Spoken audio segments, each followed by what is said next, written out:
व जातिवादी मानसिकता रखने वाली सभी विरोधी पार्टियों की रही सरकारें प्रभावहीन बनाने में तथा इसे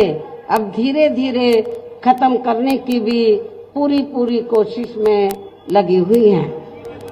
यही मुख्य वजह है कि देश में आजादी के बाद व शुरू में केंद्र व अधिकांश राज्यों में भी काफी लंबे अरसे तक सत्ता में आसीन रही कांग्रेस पार्टी ने और अब पिछले कुछ वर्षों से केंद्र एवं काफी राज्यों में भी बीजेपी व अन्य विरोधी पार्टियों की भी रही सरकारों ने इनका ये आरक्षण का कोटा अभी तक भी पूरा नहीं किया है। पदोन्नति में आरक्षण को तो इन्होंने मान्य कोर्ट की आड़ में काफी हद तक खत्म ही कर दिया है और इस मामले में लगभग यही खराब स्थिति हमें यहाँ आपके मध्य प्रदेश स्टेट में भी देखने के लिए मिल रही है। इसके साथ ही अब इन वर्गों के लोगों को प्राइवेट सेक्टर में आरक्षण दिए जाने की व्यवस्था किए बिना ही केंद्र व राज्यों में भी ज्यादातर सरकारी कार्य यहाँ प्राइवेट सेक्टर के जरिए देश के अधिकांश बड़े बड़े पूंजीपतियों व धन्ना सेठों को ही दिए जा रहे हैं, जिसके कारण अब पूरे देश में इन वर्गों के लोगों को आरक्षण का बहुत कम ही लाभ मिल पा रहा है और इससे अब पूरे देश में दलितों व आदिवासियों के साथ साथ अन्य पिछड़े वर्गों को भी काफी ज्यादा नुकसान हो रहा है। जबकि अन्य पिछड़े वर्गों के लोगों को ये भी मालूम होना चाहिए कि इन्हें मंडल कमीशन की रिपोर्ट के तहत आरक्षण की ये सुविधा केंद्र में कांग्रेस पार्टी की रही सरकार में नहीं मिली है, बल्कि बीएसपी के कड़े संघर्ष एवं अथक प्रयासों से ही केंद्र में रही श्री बीपी सिंह की सरकार में इन्हें ये सुविधा मिली है, जिसका अब यहाँ जातिवादी विरोधी पार्टियों की सरकारें इन्हें पूरा लाभ नहीं दे पा रही हैं। और यहाँ मैं आप लोगों को ये भी बता देना चाहती हूँ, अब चुनाव के दौरान खास तौर से कांग्रेस पार्टी के बड़े नेता ये कहते हैं कि अति पिछड़े वर्ग को पूरा लाभ दिलाने के लिए जातीय जनगणना होनी चाहिए, जातीय जनगणना। लेकिन शायद इन्हें ये मालूम होना चाहिए और अपने लोगों को भी ये मालूम होना चाहिए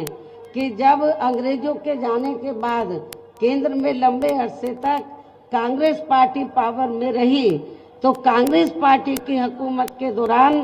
सबसे पहले पिछड़े वर्ग के लोगों को आरक्षण देने के लिए तो जो सर्वे हुआ था काका कालेलकर की रिपोर्ट आई, उसे कांग्रेस पार्टी की सरकार ने उस समय लागू नहीं किया। उसके बाद मंडल कमीशन की रिपोर्ट आई, उसे कांग्रेस पार्टी की सरकार ने लागू नहीं किया। तो जो कांग्रेस पार्टी अति पिछड़े वर्गों की मंडल कमीशन की रिपोर्ट को जिसने लागू नहीं किया, काका कालेलकर की रिपोर्ट को लागू नहीं किया, आज वो चुनाव के दौरान पिछड़े वर्गों की वोट लेने के लिए जो बड़ी बड़ी बातें कर रहे हैं जातीय जनगणना की, मेरे ख्याल आप लोगों को इनकी हवाई बातों के बहकावे में नहीं आना चाहिए, खास तौर से पिछड़े वर्ग के लोगों को। और पिछड़े वर्ग के लोगों को जो आरक्षण की सुविधा मिली है तो ये देन बीएसपी की है। बीएसपी के अथक प्रयासों से श्री बीपी सिंह की सरकार में तो ये सुविधा इन्हें मिली है। इसके साथ ही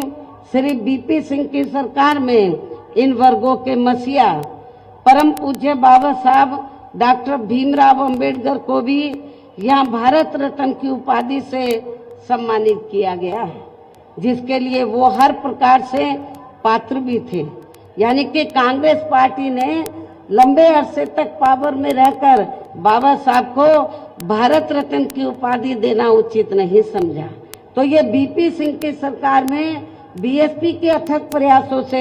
बाबा साहब डॉक्टर अंबेडकर को इस उपाधि से सम्मानित किया गया, जो बहुत पहले ही इनको ये सम्मान मिल जाना चाहिए था, जिसके लिए विशेषकर इतना जो डिले हुआ, तो जिसके लिए विशेषकर कांग्रेस पार्टी प्रमुख तौर से जिम्मेवार व कसूरवार भी है। इससे इन वर्गों के प्रति इस पार्टी की हीन व जातिवादी मानसिकता साफ झलकती है, जिसने फिर इनके कार्यों को आगे बढ़ाने वाले व हर मामले में समर्पित व्यक्तित्व मान्यवर श्री कांशीराम जी के देहांत होने पर केंद्र में रही इसी कांग्रेस पार्टी की सरकार के चलते एक दिन का भी राष्ट्रीय शोक घोषित नहीं किया गया था। इसे भी आप लोगों को याद रखना चाहिए। यहाँ मैं इन वर्गों के मामले में ये भी कहना चाहूंगी, केंद्र द्वारा देश की लोकसभा व राज्य विधानसभाओं में महिलाओं को जो 33% आरक्षण देने की व्यवस्था की गई है, तो उसमें SC, ST व OBC वर्गों की महिलाओं को अलग से कुछ भी आरक्षण नहीं दिया गया है। इतना ही नहीं, बल्कि इन वर्गों के लोगों को जुल्म जाति से निजात दिलाने के लिए जो भी अनेकों नियम व कानून आदि बने हैं,